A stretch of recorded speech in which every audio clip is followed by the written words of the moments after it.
Ang Masbate ay isang lalawigan sa Pilipinas na matatagpuan sa rehiyon ng Bicol. Ito ang pinakamalaking lalawigan sa rehiyon ayon sa lawak ng lupain.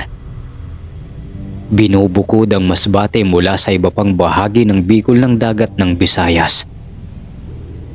Kabilang ang lalawigan sa mga pangunahing destinasyon ng turista sa bansa dahil sa mga magagandang isla, mga baybayin at mga aktibidad sa buong taon tulad ng rodeo at mga kompetisyon sa pagtalo ng baka. Subalit, sa kabila ng magagandang pastuan at mga magagandang dalampasigan ng Masbate, ay naging sikat din ito dahil sa isang ahas na naging bato, at ito ay matatagpuan sa Aroroy, Masbate. Ngunit, bago pa man nagkaroon ng ahas na naging bato, ay ito ang naging kwento. Tawagin niyo na lamang po ako sa pangalang Natoy. Walang eksaktong taon, subalit isinilang ako at lumaki sa Aroroy, Masbate. Isang albularyo ang aking lolo Ernie sa aming baryo. At dahil ako ang kanyang pinakapaboritong apo, kung kaya madalas ako ang isinasama nito sa panggagamot. Madaling araw pa lang ay umaalis na kami upang tumungo sa mga pasyente nito. Talagang mahal ng lolo Ernie ko ang kanyang pagiging albularyo dahil halos dito na nito ibinuhos ang kanyang buhay at panahon sa pagtulong sa kapwa at walang hinihintay na kapalit. Sa tuwing Biyernes Santo at kabilugan ng buwan, ay palaging tumutungo si Lolo Ernie sa sagradong bundok kung saan doon nakatira ang diwatang si Hiraya. Ayon sa aking lolo, na noon pa mang bata pa siya, ay nakaugalian na ng kanilang mga ninuno ang tumungo sa sagradong bundok na iyon upang magbigay ng mga alay at pagsamba sa diwatang si Hiraya. Naikwento pa ng lolo ko na minsan na niyang nakita ang diwatang si Hiraya noong binabasbasan siya nito bilang isang albularyo at tagapaghalili ng kanyang ama. Sabi ng lolo ko na si Hiraya raw ang nagtangi sa aming angkan upang maging albularyo at ang misyon namin ay tulungan ang mga tao sa aming baryo at gamutin, habang siya naman ang bahala sa pagpapalago ng mga tanim sa bukirin at maging sa kabundukan. Simula ng gawing albularyo ni Diwata Hiraya ang aming kanununuan, ay nabawasan ang mga aswang sa aming lugar dahil sa pagtugis ng aming angkan sa mga ito. Dahil doon ay naging mapayapa at masagana ang aming lugar dahil na rin sa tulong at paggabay ni Diwata Hiraya. Naging bantog ang aming angkan bilang mahusay na albularyo at manunugis ng mga aswang, kung kaya't kinakatakutan kami sa aming lugar at nagsilayasan ang mga aswang sa mga baryo, sa takot na maging sila ay mapaslang ng lolo ko. Sa kabilang banda ay nagtago ang mga aswang sa kabundukan at mga kagubatan, dahilan upang magtalaga si Diwata Hiraya ng tagapagbantay ng kagubatan, at ito ay si Agaram. Si Agaram ay isang engkantado na itinalaga ni Diwata Hiraya upang mangalaga at magprotekta sa kabundukan at kagubatan na nasasakupan ng Aroroy. Ito ay nasa wangis ng isang malaking ahas, subalit sa tuwing sumasapit ang kabilugan ng buwan at Biyernes Santo, ay nasa wangis ito ng isang taong engkantado.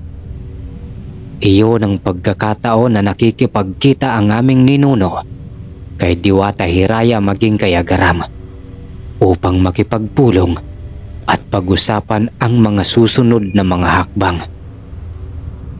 Dahil sa pagtalaga ni Diwata Hiraya sa aming angkan at kay Agaram, kung kaya't napapanatili ang kapayapaan at katahimikan sa lugar ng Aroroy.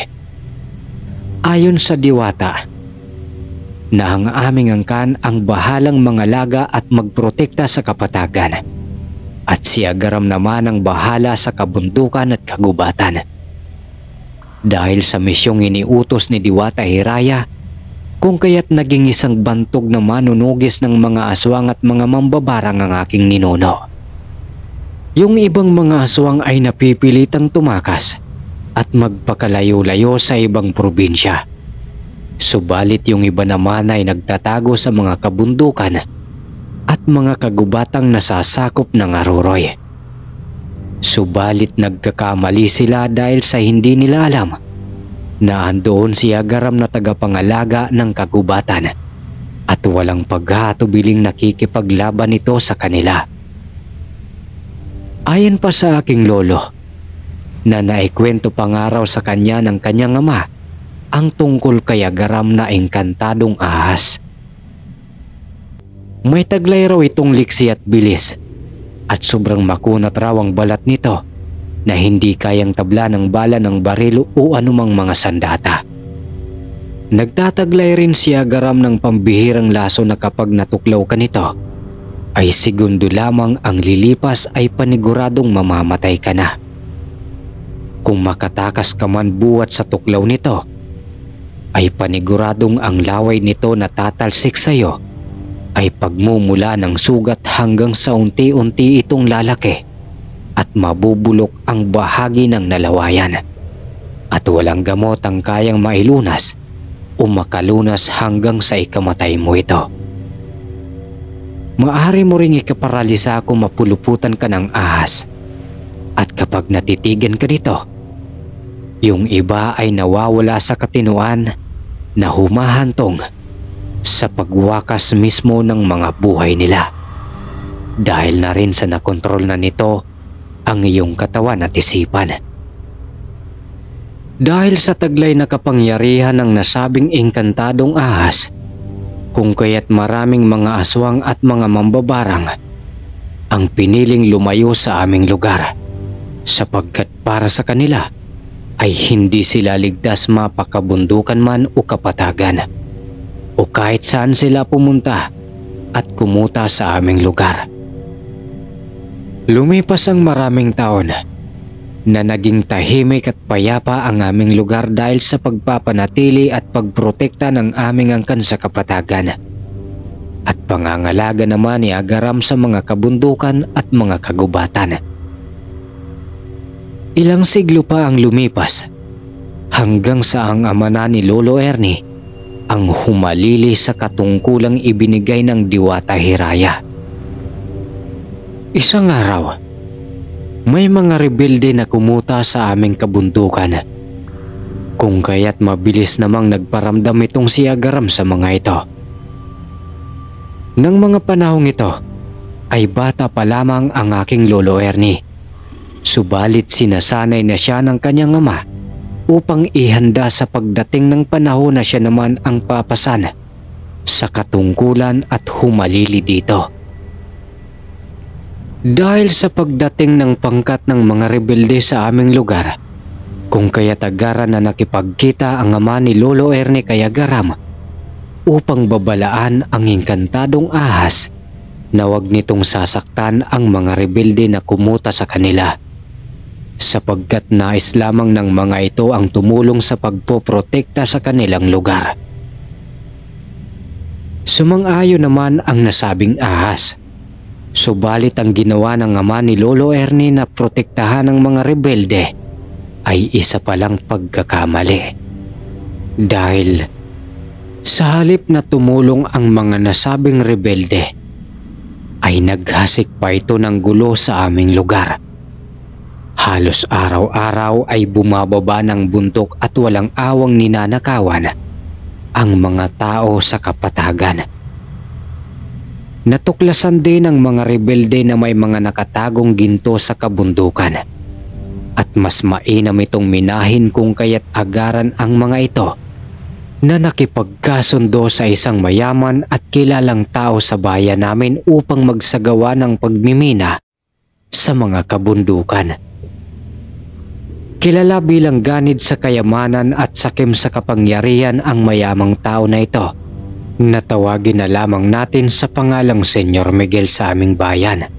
Kung kaya't nang napag-alaman nito ang sinabi ng mga rebelde tungkol sa mga ginto, ay walang pag-aatubiling bumuo ng mga tauhan na magmimina sa aming kabundukan.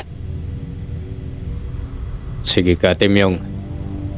Pumapayag ako sa inyong alok na paghahatian natin ang mga gintong makukuha at mamimina. Salamat po, Senyor Miguel.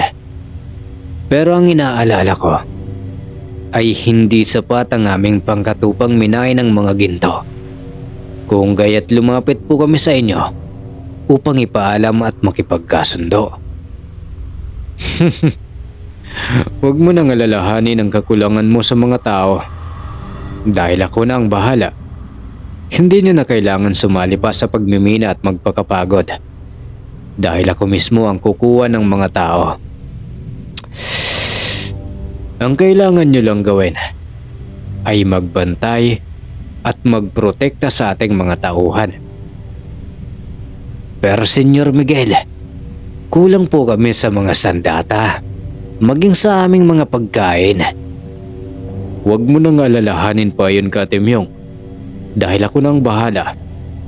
Isa pa, bukod sa usapang paghahatian natin ng mga ginto, ay nais ko kayong maging mga tauhan ko. Pumapayag ba kayo sa inaalok ko? Susubukan ko pong kumbinsihin ang mga nasasakupan ko, Senyor Miguel.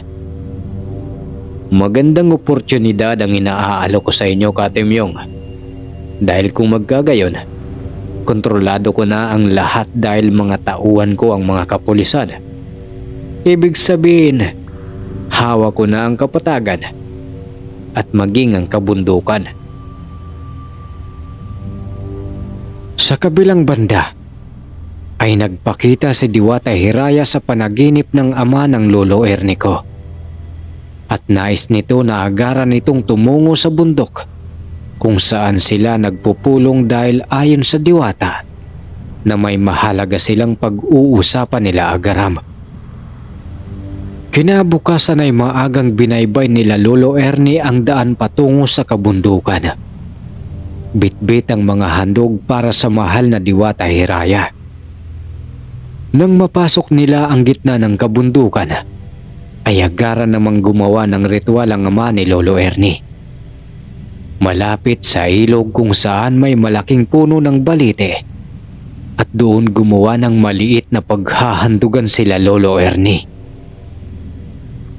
Maya-maya pa ay inutusan si Lolo Ernie ng kanyang ama na ilagay doon ang kanilang dalang handog para sa diwatang si Hiraya. Kaagad namang sumunod si Lolo Ernie sa ama nito at katulad din ng kanyang ama ay lumuhod siya habang nakikinig sa mga inuusal ng kanyang ama. Ilang minuto lang ang makalipas ay may naririnig ng mga ingay si Lolo Ernie sa paligid. Nararamdaman niya rin ang paggalaw ng mga puno at dahon, maging ang pagyanig ng lupa. Sa isang iglap ay tumambad sa harapan ni Lolo Ernie ang isang dambuhalang ahas. Nakaramdam ng takot si Lolo Ernie dahil sa biglaang pagpapakita ng dambuhalang ahas na yon. Nang makita ito ng kanyang ama, ay mabilis siyang hinawakan ito sa kanyang mga kamay at pilit siyang pinapakalma. Anak, si Agaram yan. Huwag kang matakot. Sambit nito kay Lolo Ernie. Dahil sa murang edad ni Lolo Ernie, ay napaihi ito sa kanyang salawal, dala ng matinding takot. Muli niyang tiningnan ang dambuhalang ahas na ngayon ay nakatitig pa rin sa kanya. Talagang sobrang laki nito at maikukumpara mo ang katawan nito sa puno ng niyog sa laki. At yung mga mata nito ay kasing laki ng 5 piso. Habang patuloy sa pagmamasid si Lolo Ernie sa ahas, ay unti-unti nang nawawala ang takot niya sa nilalang. Maamo ito at tila kalmado lamang habang tila may hinihintay. Maya-maya pa ay biglang lumakas ang hangin at sa isang iglap ay nakakalanghap na si Lolo Ernie ng mahalimuyak na amoy na tila ba ang sarap sa pakiramdam. Maya-maya pa ay biglang nagkaroon ng liwanag sa kung nasaan naroon ang mga handog na kanilang inihanda para sa diwata. At sa isang iglap ay nakakita si Lolo Ernie ng anino ng isang magandang babae hanggang sa mawala ang liwanag at tuluyan ng nakita ni Lolo Ernie ang diwatang si Hiraya. "Pagpupugay po sa iyo, mahal na diwata Hiraya," sambit ng ama ni Lolo Ernie habang magalang na nakayuko sa harapan ng diwata. Dali-dali ding yumuko si Lolo Ernie sa diwata at ganun na lang din ang kanyang pagkamangha nang maging ang ahas ay yumuko din sa nasabing diwata. Sobrang ganda raw ng diwatang si Hiraya. Bukod sa puti nitong kasuotan na nagliliwanag sa kaputihan, ay mayroon din itong korona sa kanyang ulo na mga bulaklak. Nakalutang lang din ito at hindi sumasayad ang mga paa nito sa lupa. Biglang pinitik ang mga daliri nito at sa isang kumpas ng mga kamay nito ay nagbago ng anyo ang ahas at naging isang makisig na lalaki. "Makinig kayo, Celso at Agaram. Kaya ko kayo pinulong sapagkat may nagbabadya ng malaking panganib dito sa ating lugar." "Mahal na diwata, anong panganib po ba ang paparating?" "May mga pangkat ng rebelde ang nais maminsala sa ating lupain at maghasik ng gulo dito sa ating lugar." "Rebelde? Hindi ba ito ang mga rebeldeng ipinakiusap sa akin ni Celso na huwag papaslangin?" "Tama ka, Agaram. Subalit nauunawaan ko rin si Celso. Dahil nais lang nitong protektahan ang mga rebelde ngayon. Kung kaya niya iyon nagawa." "Patawad po, mahal na diwata, sa aking pagkakamali. Hindi ko po aakalain na may masamang intensyon po pala sila sa ating lugar." "Sinabi ko na sa iyo, Celso. Sana noon pa man, inubos ko na sila." "Patawad, Agaram, sa pagkakamali ko. Huwag na tayong magsisihan. Kaya ko kayo tinawag dahil nais kong pigilan ninyo ang mga binabalak ng mga kaaway." "Ako na po ang bahala sa kanila, mahal na diwata." "Marami sila, Agaram, kung kaya't mahihirapan ka. Sa tulong na Celso, kayong dalawa ang makikipaglaban sa mga kaaway. Nais kong itaboy nyo sila dito sa ating lupain nang sa ganon ay hindi sila makapaminsala pa." "Masusunod po, mahal na diwata. At ano po ba ang dapat naming gawin?" "Harangin nyo ang mga kaaway at itaboy nyo. Subalit kung ayaw makinig, ubusin nyo sila nang sa ganon mapanatili natin ang katahimikan at kapayapaan dito sa atin.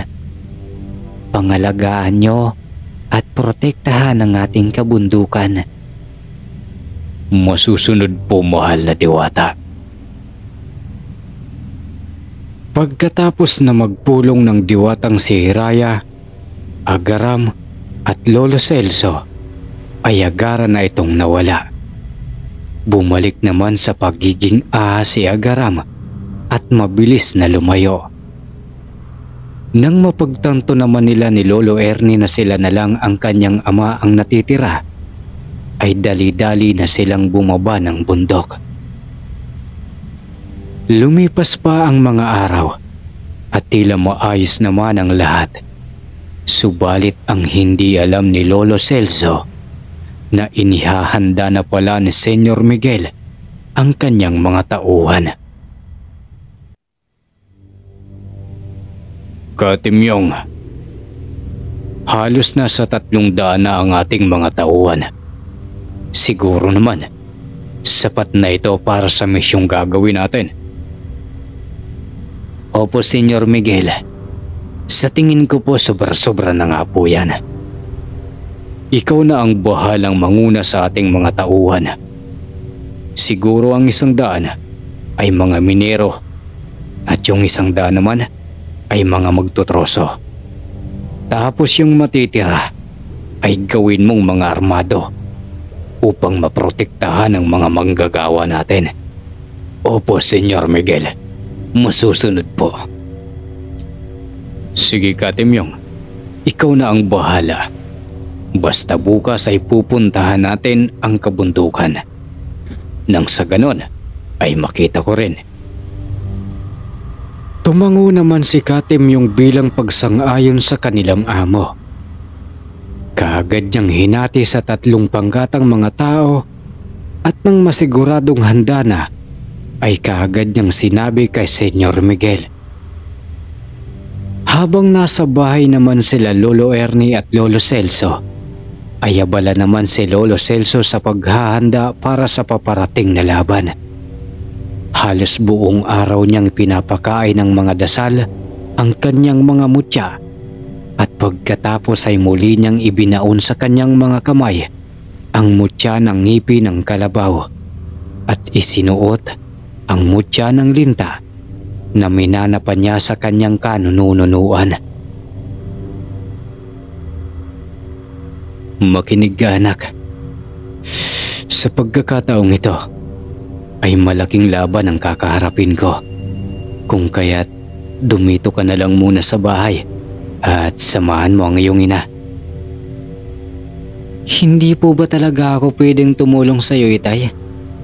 Baka marami po sila at hindi mo po kayanin. Huwag kang mag-alala, anak. Kasama ko sa laban si Agaram. Kung kaya't alam kong mahihirapan sila na matalo kami. Sana maitaboy niyo po ang mga kaaway, Tay. Nang sa ganun ay wala nang panganib pa sa ating lugar. Sana nga, anak. May kasalanan din ako sa mga nangyari dahil masyado akong naging pabaya. Basta bukas ay doon na muna ako sa bundok mamamalagi upang hintayin ang pagdating ng mga kaaway. Kaagad namang niyakap ni Lolo Ernie ang kanyang ama.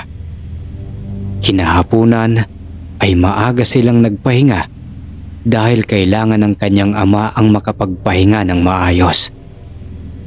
Habang nasa kasarapan ng tulog si Lolo Ernie, ay bigla na lamang siyang napahagulgol dahilan upang magising ang kanyang ina.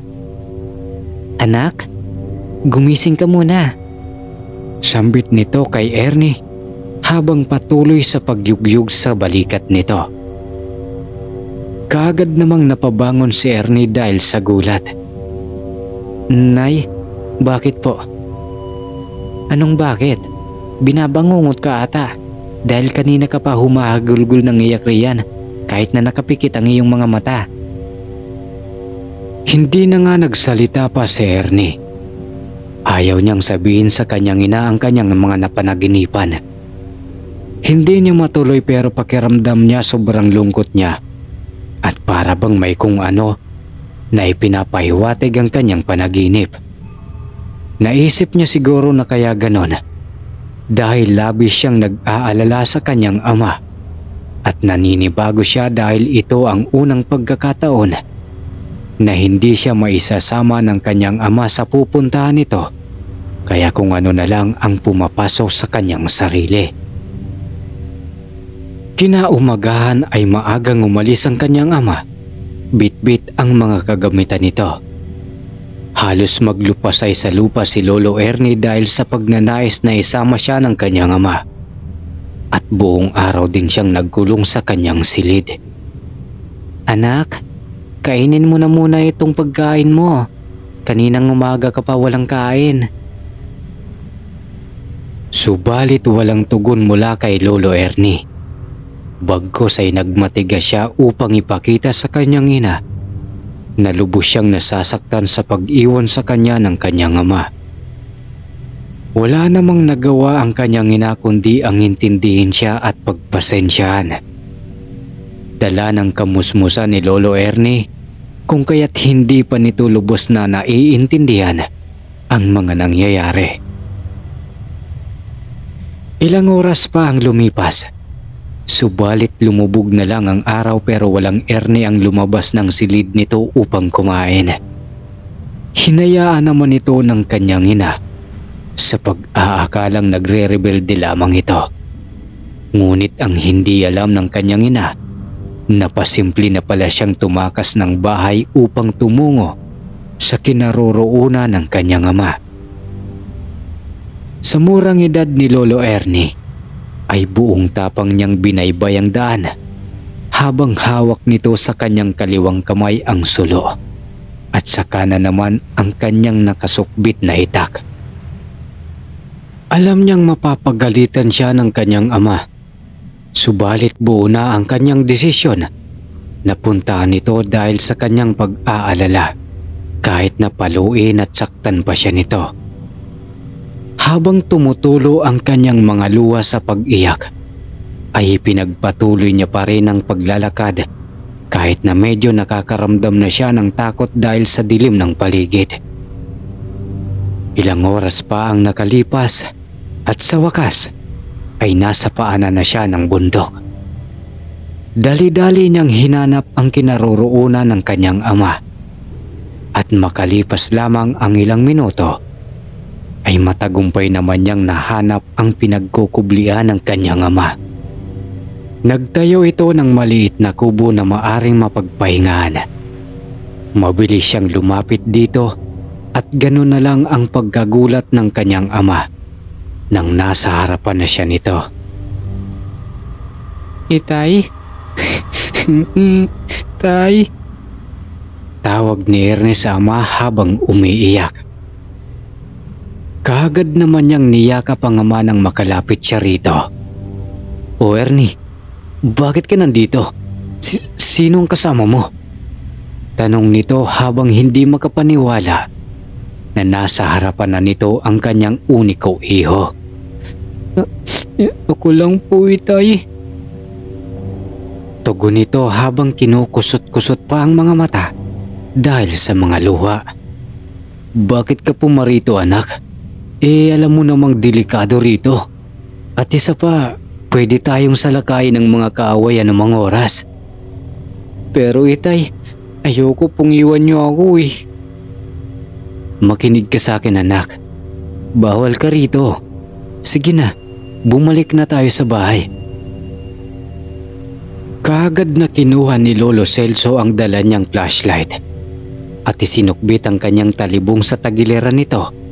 Pagkatapos ay inihatid niya ang kanyang anak sa kanilang bahay.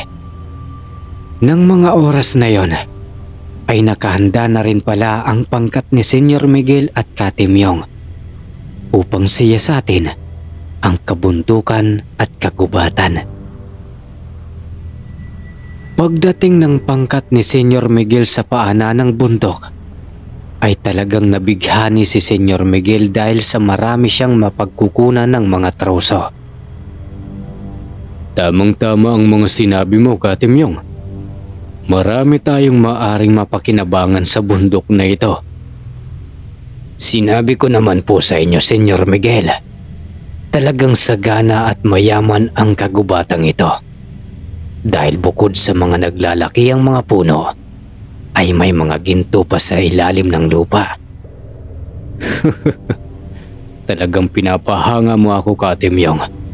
O sige na, umpisahan niyo na ang inyong pagtatrabaho." utos ni Senyor Miguel sa kanyang mga tauhan. Puputulin ko na muna ang ating kwento dahil magtatrabaho na sila at magpapahinga na rin muna ako. Yun lang. Salamat.